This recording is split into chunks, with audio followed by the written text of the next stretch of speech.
It seems like a lot of you wanted me to do this one. Well, why not? Let's do it! Archers only, Warcraft 2, go! The vast majority of tides is trivial, so while we speed through some of the levels here, let's talk about the Archer.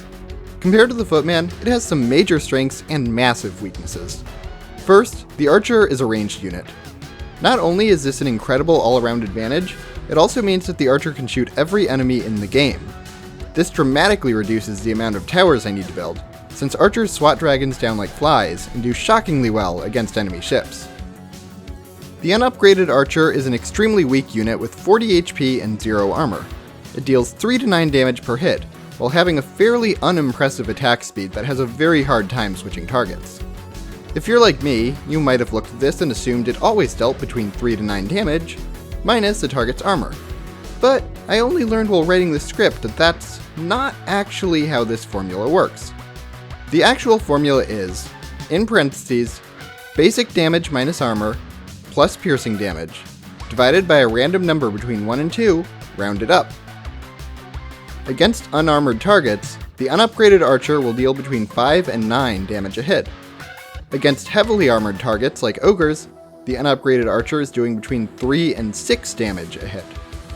On average, it takes 20 arrows from unupgraded archers to bring down an ogre. However, that's unupgraded. The Archer has a unique upgrade tree that dramatically improves survivability, and all of the damage upgrades ignore armor.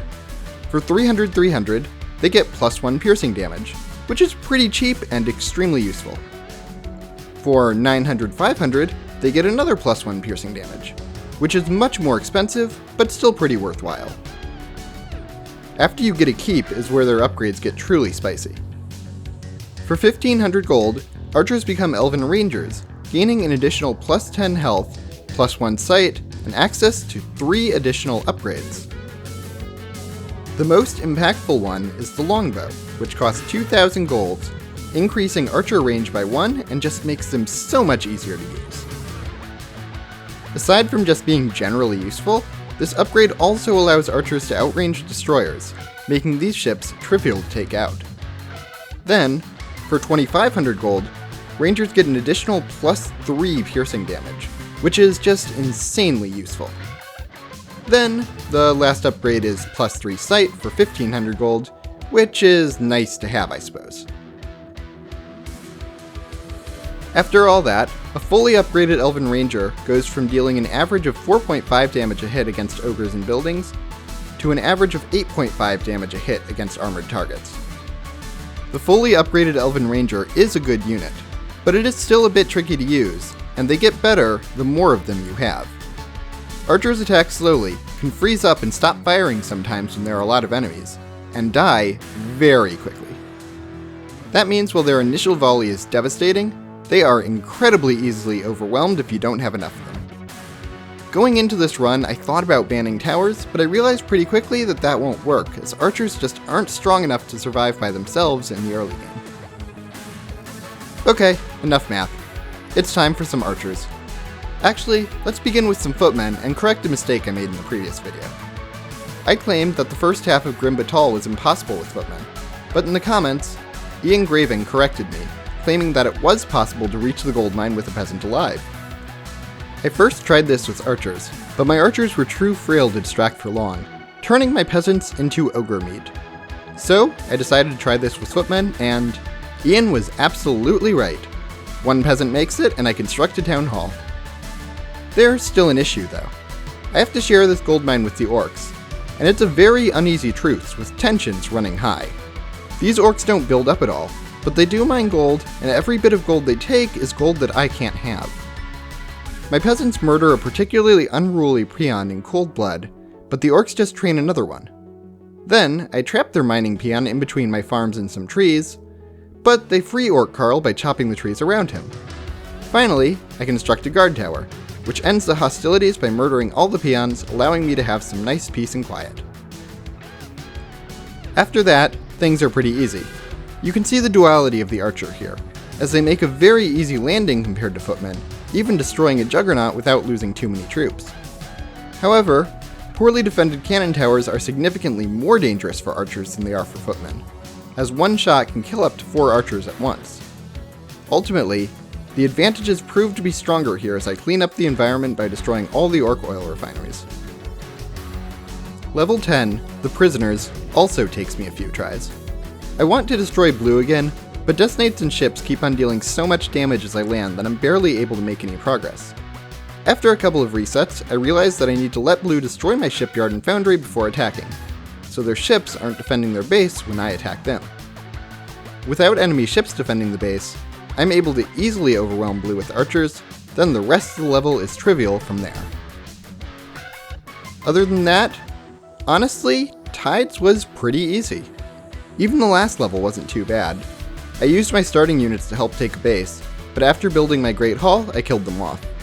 Archers utterly destroyed dragons, so I didn't need to build any towers, and the Dark Portal fell pretty soon afterwards. After playing through Tides, I found myself a little disappointed. The most interesting thing in that section didn't even involve archers. Still, I press on. Beyond is a much tougher campaign, and there are bound to be some good storylines here. Level 2, the Proud Footman. It doesn't take me long to find my first roadblock. The Honorable Danath, first of his name, inspires my archers to march into battle. Danath bravely stands his ground as my archers attempt to set up a base. There are 3 black grunts and an ogre in between my starting location and my first gold mine, and my starting archers are not enough to take them out.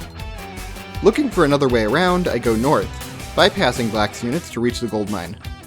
Unfortunately, this leads to a second problem.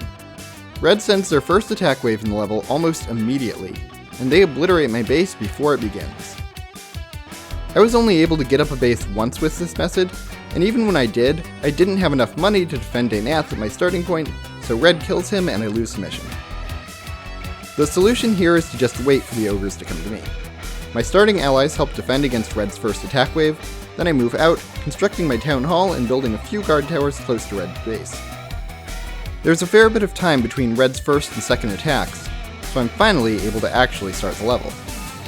After that, things are pretty easy, as I just mass a bunch of archers and overwhelm everything.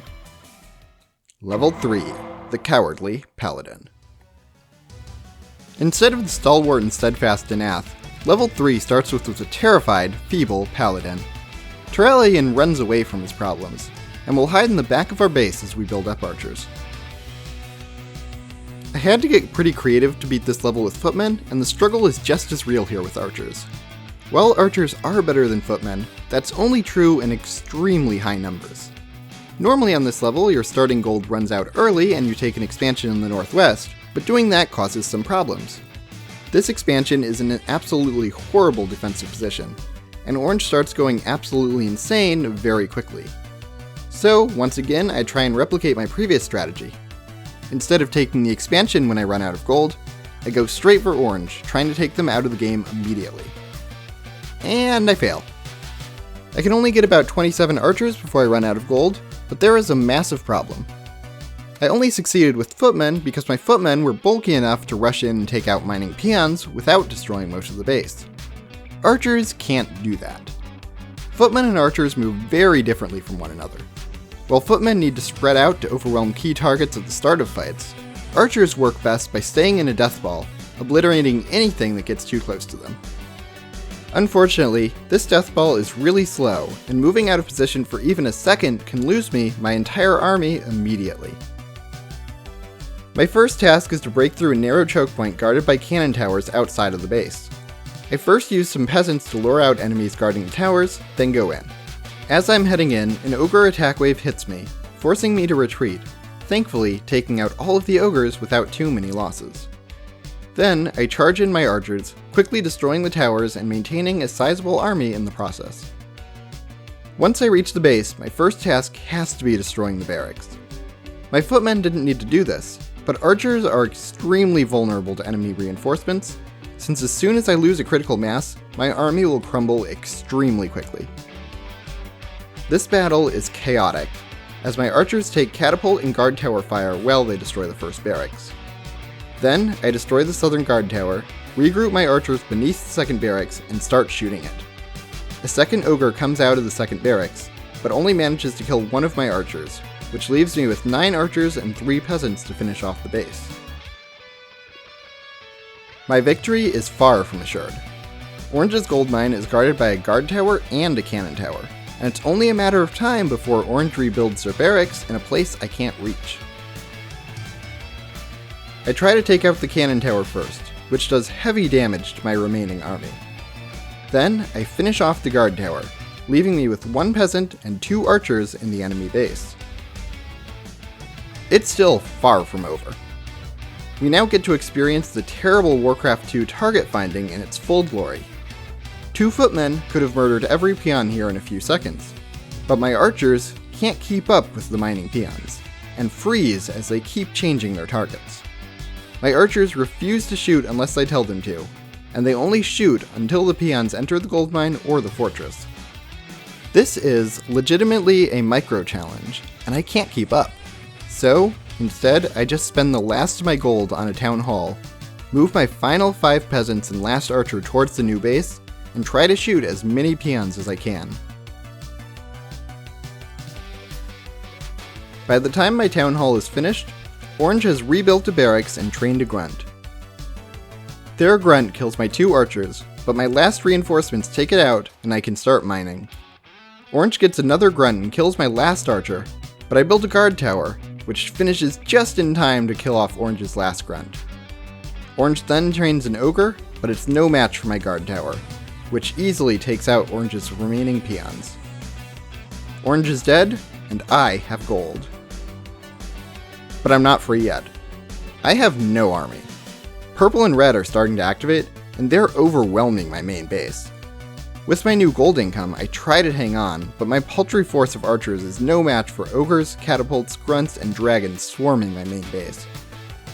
The cowardly Paladin sees the situation as hopeless and flees to the corner of my base, praying he's not discovered. He doesn't stay hidden long. An enemy dragon finds him, and Paladin is forced to flee once more. As he's running, an enemy ogre pursues him, but it's killed by a stray catapult shot, so Paladin escapes. With only 50 HP, Paladin reaches my new base. There is no home to go back to, as my main is now nothing but ashes. This hurts. I need to rebuild my lumber mills, my farms, all my barracks, and my keep. I have a decent economy and a few towers for protection, but if red and purple had decided to immediately move everything they had straight to my new base, I don't think I would have survived. However, they were merciful, and took a little time to reach my new base.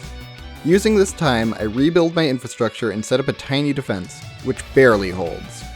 Red's catapults are terrifying because I haven't destroyed Orange's entire base yet, and they aggro my archers into Orange's towers. I need to rally some peasants to destroy one of them, but I have a decent economy and I'm able to train reinforcements faster than the enemy can send forces at me. My new base holds, and the toughest part of the level is over. With that, things get a lot easier. Red's attacking waves are manageable, and archers make quick work of Purple's dragons. I'm also helped out a bit by a bunch of Red's units getting stuck behind a cleverly placed tree line in Orange's base. Once I take my expansion, I have a ton of money to build up while draining Red and Purple of resources. Then, my archers sink all of the orc ships. I destroy every fortress and stronghold on the map, and have more than enough to clear a path to the Dark Portal. Paladin enters the Circle of Power, and nothing is stopping us from going to Tenor. Level 4. Learning Lessons the Hard Way. With footmen, this level was really easy, but with archers, things are a fair bit harder. I start the level with 6 archers and 4 peasants, which isn't enough to take out white to start a base. However, I also start out with 8,000 gold, which is our saving grace here. By constructing a lumber mill and 3 guard towers next to White's base before engaging White's starting army, I'm easily able to overwhelm White's defenses and take their gold mine. Red's base sends ground waves, while Black dragon spams. Defending isn't too hard, but when I attack Red, I learn a painful lesson.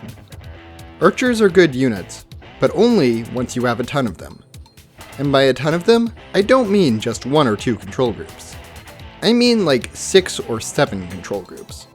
If enemy ogres manage to survive an initial volley of arrows and start punching my archers, 1 or 2 can die very quickly, and the fewer archers I have, the faster my entire army can fall apart.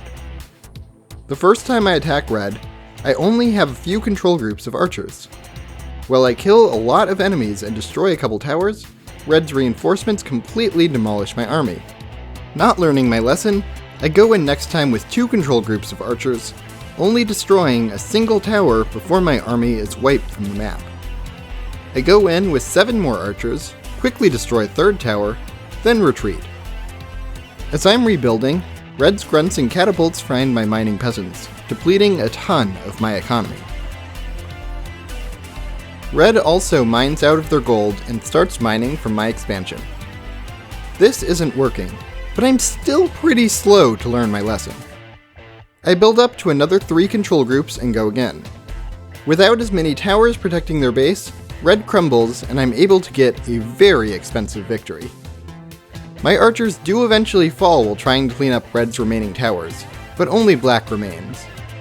I use up the remainder of my money while I'm attacking Black, and my first instinct is to slowly dismantle their base, trying to protect the few archers I have remaining. Black's base has a lot of towers, so I'm about to move my peasants to join my army when I notice a very suspicious Black peon harvesting lumber right next to my base. I follow this peon and investigate, then realize something terrifying. Black is rebuilding in a new location. My peasants gently inform the orcs that they do not have sufficient paperwork to construct a barracks near my base, as I try to delay them with red tape as long as possible. Then, I make a bold move and march my archers forward to try and take out Black's remaining towers, to get rid of Black's production as soon as possible. I destroy Black's towers, but while I'm busy microing my archers, Black gets up a barracks in their new location. Then, they train enough grunts that my peasants can no longer hold them back, and I'm forced to retreat. I quickly grab the archers I have remaining and rush towards this new base. I don't have much left, and if they build up anything substantial, I could be overwhelmed really quickly. I kill a couple of grunts, then move to snipe the rest of Black's peons. This was a mistake, as every time Black trains a grunt, 1 or 2 of my archers die. Realizing my mistake, I target the barracks, then finish off Black's remaining peons. I get rid of their last Great Hall while preventing them from rebuilding a barracks, and all enemy production is now gone. I have 5 archers, 1 peasant, and a flying machine to take out the rest of the enemies on the map. First, I lure some random yellow skeletons towards my base, taking them out with a leftover guard tower. Then, I use my army to get rid of the last couple skeletons on the map, and move towards Yellow's last cannon tower. Even undefended cannon towers are scary for archers, as this lone tower kills off 2 archers and a peasant, but I dodge one of its shots and finish it off. With the last damage-dealing enemy taken out, my 3 remaining archers can finish off Black's remaining farms, but that one was close. It probably shouldn't have been this close, but it was. This was a lesson. I should never again attack with archers before I'm ready. I'm sure I'll remember this lesson in the future, and definitely not screw it up. Mission 5. Practice makes perfect. Sometimes, how hard a level is isn't about the level itself, but how prepared you are for the level. Level 5 was a nightmare for me in Footmen only, but this time, I'm prepared and know what to do. First, I need to destroy Teal. With 4 archers and 4 peasants, this initial assault on Teal's base is not easy, but it is doable, as I managed to run them out of gold while still having 4 peons remaining. Then, I run to the east and take the northern expansion as my starting gold mine. Archers and towers are more than enough to keep me safe for the early game, then I expand to Teal's base. Once I get 3 control groups of archers, I storm Orange's base, destroying them in 1 strike. Then, I get my cannon tower up in the correct place to easily blow up any enemy ships that try to attack me, and take out Purple's expansion with a single transport full of archers.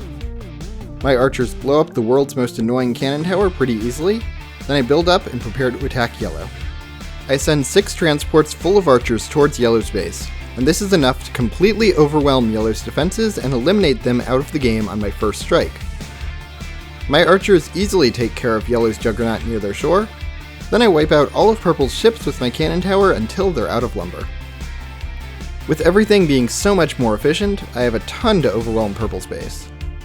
Catapults, cannon towers, and death coil managed to destroy my first landing wave, but my second completely overwhelmed the base, deleting every orc from the map. After that, I build 2 more shipyards and finish off the mission. All the experience of failing with footmen taught me exactly what I needed to do here, and I was able to beat it much less dramatically this time around. Mission 6. The Paladin learns true courage.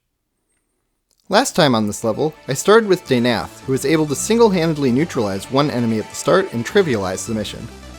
This time, I start with 4 archers, which are not capable of destroying an enemy base by themselves. So, things will be tougher here. To make things even more challenging, I'm also going to modify some rules for this level. Instead of being able to hide my heroes in my base, I'm going to give them an order to hold position at the start of the level. Even the cowardly Paladin will stand his ground in this mission, inspired by the honorable Danath standing next to him. This means I need to protect my heroes where they start, and that completely changes the nature of this mission. Instead of having 1 base, I start with 2 bases. I keep my 4 archers with my heroes while moving my peasants down to an open gold mine across the river. There are 4 enemies on this map. Teal will send relatively weak ground waves towards my heroes. Orange will send destroyers towards my coast. Black will spam dragons at my gold mines, and red will passively build up a huge army. After I've built a functional base, I send 1 peasant back up north to back up Paladin and Danath. By building barracks and a few towers near them, I'm able to hold off Teal's attack waves there, while simultaneously holding off Black's dragons from destroying my base. When I play this level casually, I usually destroy red at the very start, so I was surprised by their passivity. I still want to destroy them to take out their gold mine, but unfortunately, I haven't learned my lesson yet, and charge in unprepared. I want to destroy red before they mine too much gold, so I rush, and it backfires.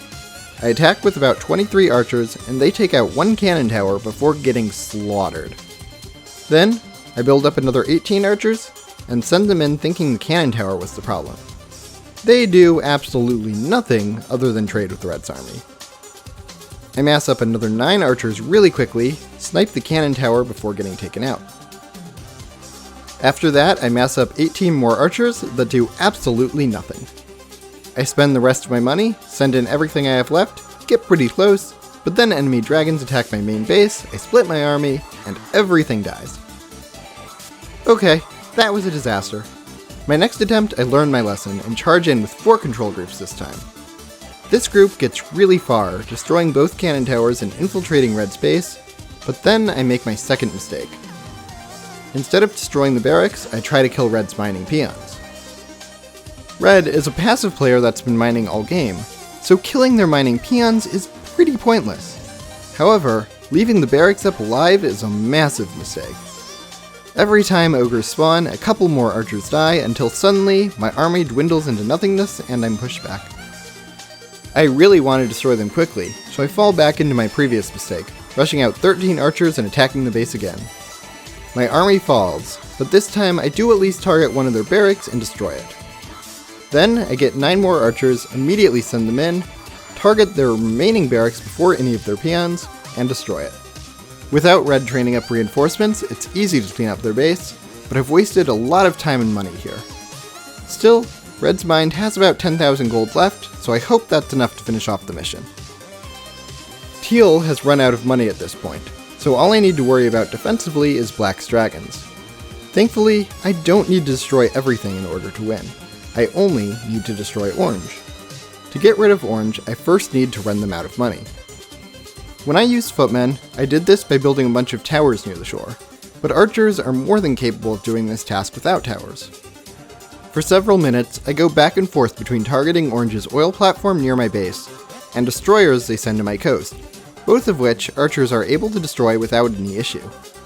Since archers outrange destroyers, it is absolutely possible to do this without taking damage, but even with imperfect micro, it's still an extremely efficient resource drain.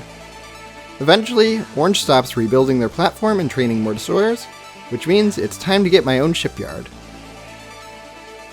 I send in 5 transports full of archers to attack orange's base, and they immediately establish a landing zone by sinking their juggernaut and blowing up a few cannon towers.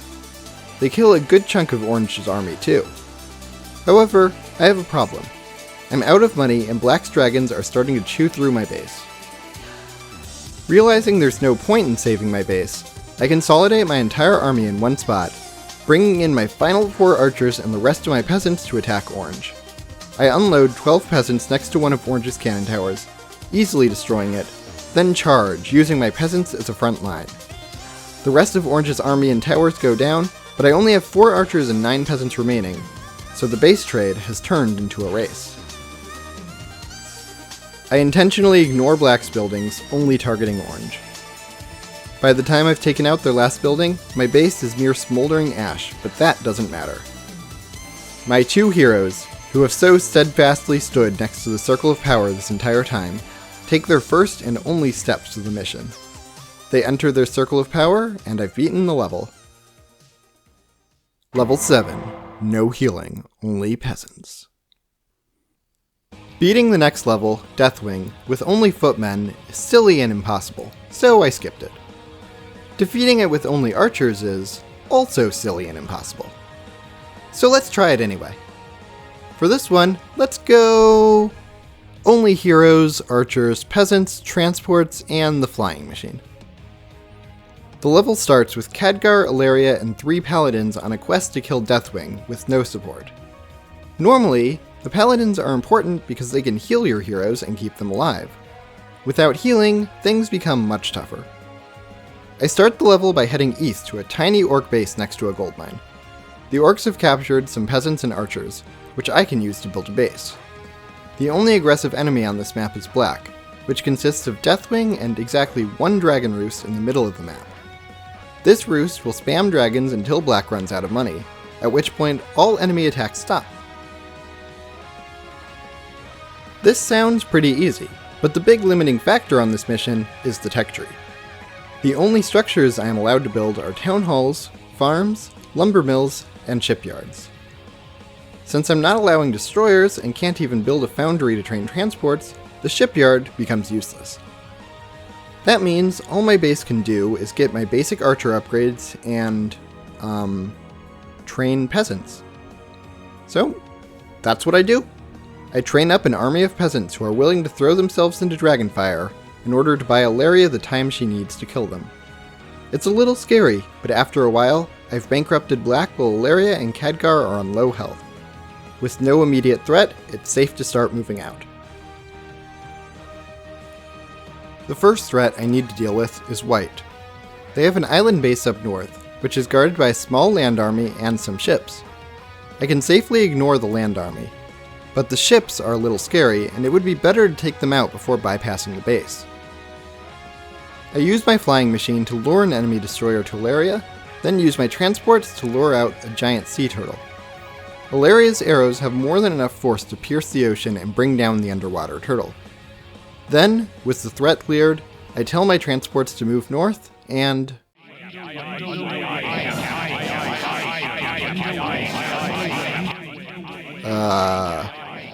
What? I have no words. I was hoping looking at the footage would explain how I got in this situation, but it just doesn't. I told my transport to leave north. It went south into a pond instead. Then it got stuck there. This game, guys. I do not understand it. In perhaps a show of mutual glitch understanding, White's remaining Juggernaut and Destroyer agree not to attack me. This allows me to spend all the rest of my money on peasants, and very slowly transport them to the mainland.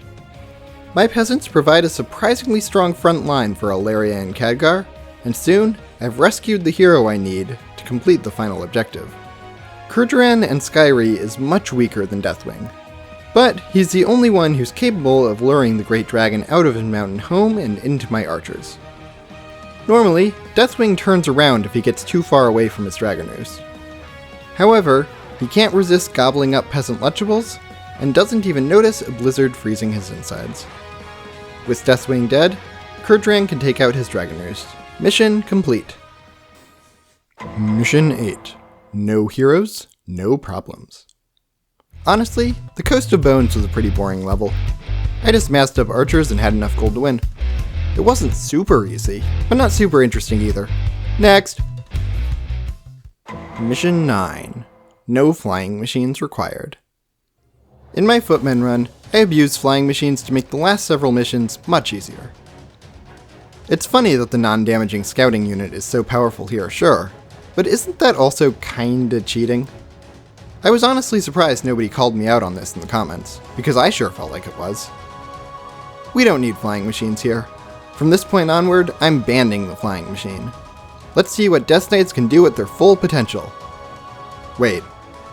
Actually, that sounds terrifying. Death Knights are the worst. Let's just find another way to cheese them instead. By building my first town hall near the gold mine just south of the Great Wall, Death Knights will get stuck and not be able to reach my base. I do need to be careful here. Building too close to this wall will allow them to cast Death and Decay, but as long as I build out of their range, I'm safe.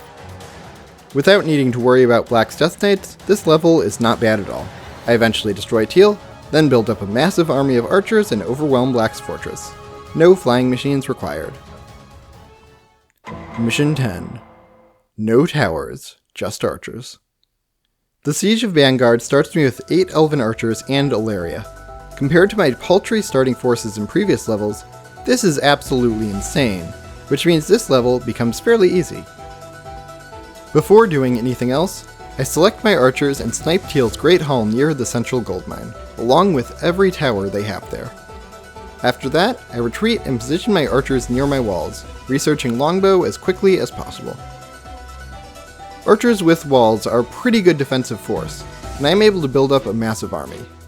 I'm not sure when exactly White and Teal will start mining from their central gold, but when my mine runs out, I go.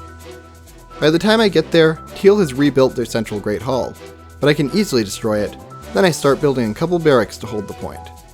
Without a great defensive position, White slowly tears apart my army, while things get a little too close to comfort with Ilaria at home. However, Ilaria survives, my army manages to snipe a few of White's Death Knights, and the peon slaughter commences. White and Teal get locked out of gold, and the chaos stops. Taking this gold mine is essentially worth 200,000 gold, because it not only gives me an extra 100,000 gold, it takes away 100,000 gold in units that would be sent against my base. With the mine, things become extremely easy from here, and I'm able to overwhelm all the orcs assaulting Vanguard. Mission 11. This cheese is so easy, Luigi could do it. In my footmen only run, I cheated here a bit by moving my heroes to the bottom of the map. Did I actually need to do that though? What happens if I just never move my heroes at all in this mission? Turns out, things are still pretty simple.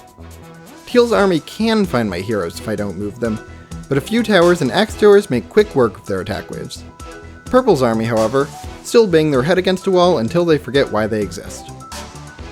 Without the pressure of attack waves from Purple, Ilaria and a few axe throwers are easily able to take out everything on this map. Mission 12. The Great Portal Falls. Usually in these challenge runs, the ending of the campaigns are the most interesting. Here though, I'm gonna be real with you, I kinda ran out of new stuff to talk about after level 7. I can't blow up the rocks to free Ilaria, so red remains passive, and this level is just about killing white. I can't wait too long to attack them, because if I do, white will establish a gold mine in red's base, which will make them infinitely harder to take out. The first time I try, I take too long and white overwhelms me with reinforcements even after I take out their main base. The next time though, I slowly cleave through their base, always making sure to station archers in between white and red to make sure no peons slip through. Since I don't need to worry nearly as much about Black's dragons, all my money is able to go towards archer production, which makes taking out white manageable. After that, I build up an army, destroy black, then destroy red with ease. I did make one mistake on my footman run. I said the heroes were trapped behind a breakable wall, and that I need to use a goblin sapper to free them. This is actually not true. It turns out there's also a lake east of my heroes, and I start out with just enough oil to construct a castle, foundry, and train a transport. I create a shipyard on this lake and give my heroes a ferry ride to the mainland. Turelian wakes up a bit late and misses his trip, but the rest of my honorable heroes make it onto the boat so they can attend a great ceremony. The orcs are wiped out, and there's only one thing left to do: destroy the Dark Portal. The level tells me that only Khadgar can damage the portal, but I want to put that theory to the test. I max out on archers, then station my archers in a 5x5 ring around the portal.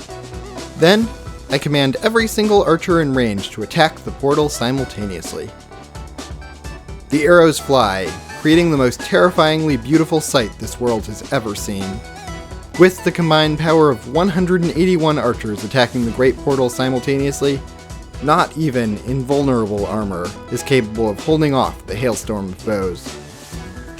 The demons bow graciously as they bask in our glory, blowing up their portal and surrendering Draenor to the archer.